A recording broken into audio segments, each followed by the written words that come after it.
O cenário marítimo global em 2026 está passando por uma transformação radical. A Marinha da Rússia, outrora um titã que desafiava os oceanos, enfrenta hoje uma crise sistêmica de proporções históricas. Enquanto isso, a Marinha dos Estados Unidos, USN, consolidou sua posição como a força preeminente, utilizando táticas de elite para interceptar navios-tanques sancionados e asfixiar economicamente seus adversários. Neste episódio, exploraremos as raízes históricas do poder naval de Moscou, os fatores que aceleraram sua queda e a proeza tática das forças americanas nas missões VBSS, Visit, Board, Search and Seizure. Isso não é apenas sobre navios, é sobre a mudança no equilíbrio de poder, guerra econômica e o futuro da segurança marítima. Para entender o atual predicamento russo, devemos olhar para o passado. A Marinha Russa, ou Voyeno-Morskoye Flot, traça suas origens no final do século XVII com Pedro o Grande, que visionou uma frota para projetar a influência russa além-mar. No século XX, durante a era soviética, ela se tornou uma força formidável. A Guerra Fria viu a Marinha Soviética expandir-se drasticamente, ostentando submarinos nucleares, porta-aviões como o Kuznetsov e uma capacidade de águas azuis, que rivalizava com os Syal-Iwa em escopo e ambição. No seu auge, nos anos 80, a frota soviética incluía mais de 1.400 embarcações. Submarinos de mísseis balísticos formavam a espinha dorsal da destruição mútua assegurada. Operações no Mediterrâneo, Atlântico e Pacífico demonstravam o alcance global de Moscou. A Marinha não era apenas defensiva, era um instrumento de projeção de poder, apoiando aliados em Cuba, Vietnã e Síria. Momentos icônicos, como a crise dos mísseis em Cuba, destacaram sua importância estratégica.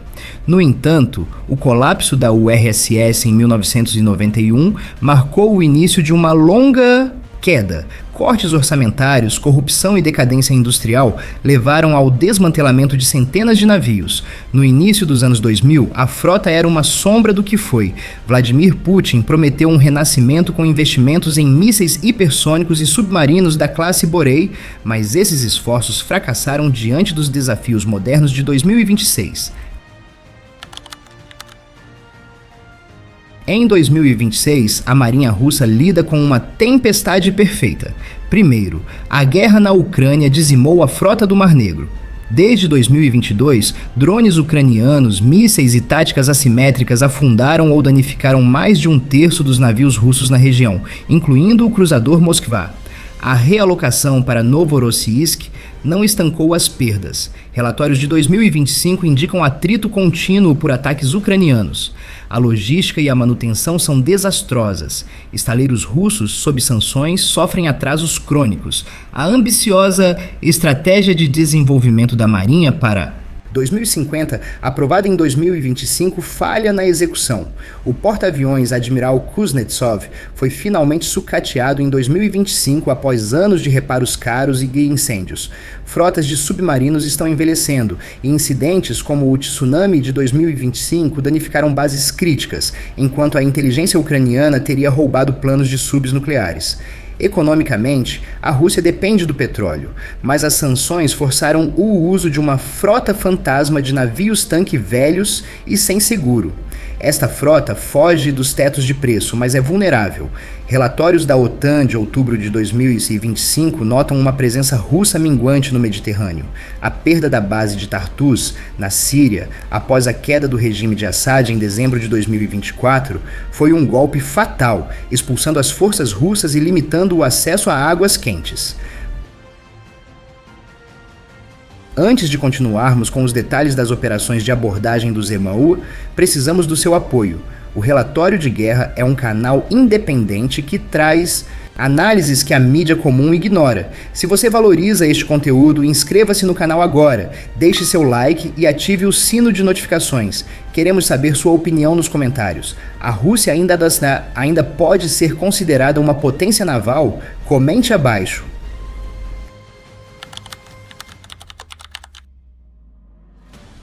Exemplos recentes ilustram esse declínio. Em agosto de 2025, a imprensa internacional relatou um golpe triplo.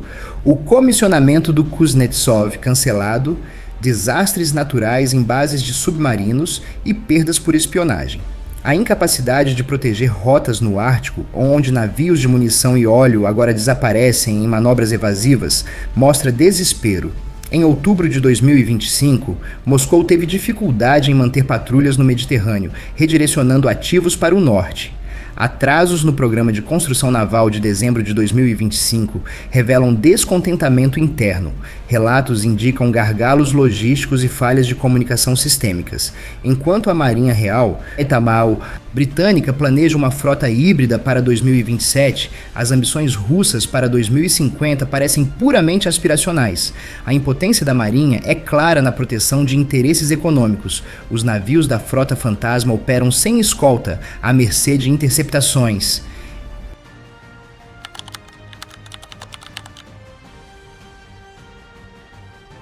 Em contraste, a Marinha dos Estados Unidos continua sendo a força marítima preeminente, com 11 grupos de batalha de porta-aviões e alcance global.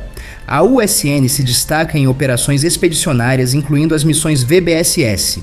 Estas são táticas de elite usadas para aplicar sanções e interceptar cargas ilícitas. O VBSS envolve equipes especializadas, como os Navy SEALs, Marines ou equipes de resposta da Guarda Costeira. As operações começam com inteligência. Satélites, drones e informantes rastreiam os alvos.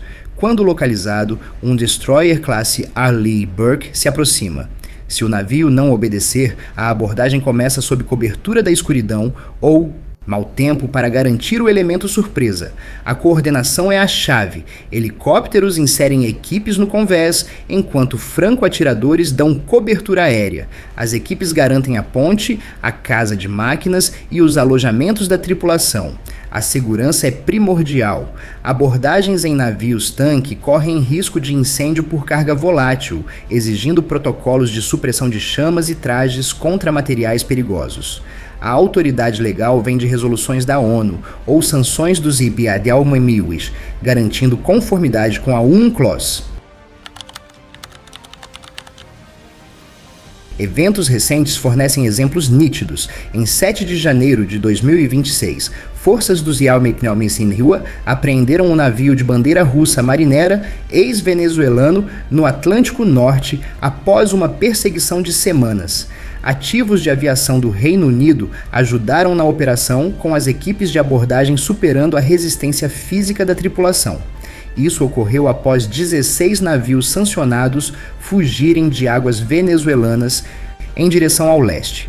Dias depois, em 9 de janeiro, houve uma abordagem antes do amanhecer no Caribe, capturando outro navio-tanque. O Comando Sul dos Ipexbail anunciou a ação como parte de 5 interceptações naquele mês. Vídeos da Guarda Costeira mostram equipes descendo por cordas, fast rope, de helicópteros em mar revolto. Em um incidente, escoltas navais russas tentaram interferir, mas a superioridade esmagadora dos Pulit-Inu evitou a escalada. Essas operações miram o financiamento de regimes através da venda ilícita de petróleo. A escalada da administração Trump, incluindo 10 mil soldados e 10% da marinha na região, demonstra determinação. A incapacidade da Rússia de proteger esses ativos, devido à sua frota sobrecarregada, destaca seu declínio.